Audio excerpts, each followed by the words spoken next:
Oton dhufee argee ijumaan argee fuula kee bareeda waan si dhabee hafuunatti fakkaate afaan karaa eega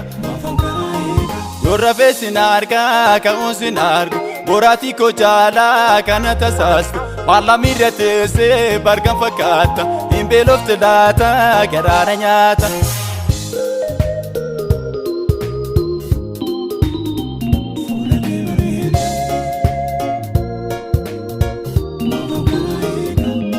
Waan garaa keessi madeesse jaalako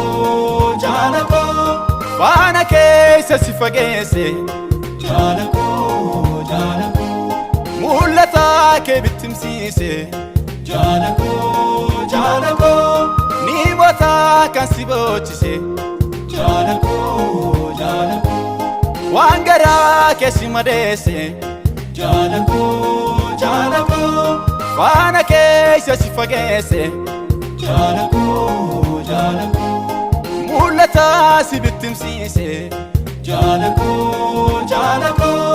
ni moota kan si boochise jaalako ayyoon nama nyaata lafee caccabse beendeemisiin jedhaa onnee daddarbe beessee gubachuurraa deemuu filattee injifannoon galii hundaa mo'attee ayyoon nama nyaata lafee caccabse beendeemisiin jedhaa onnee daddarbe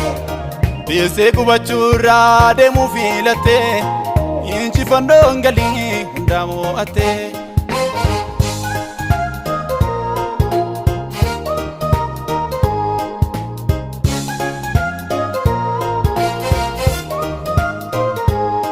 Fooliin Oromummaa sirraa fi keessa akka shittoo dhufoorre naan kan na yeelalchuu jaalala keetii na wallaalee feerre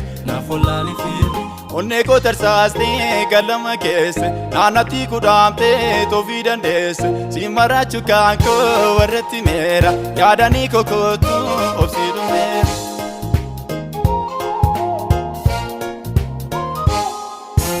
Yaaddofte gaartoon koo kaara laalaan afaa kootti jajjabee koo yaa makeeta saafaa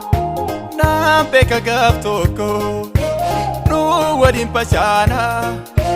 biyyuma facaaneef deebine waltaanaa naan beeka gaaf tokko nu waliin bashaanaa biyyuma facaaneef deebine waltaanaa.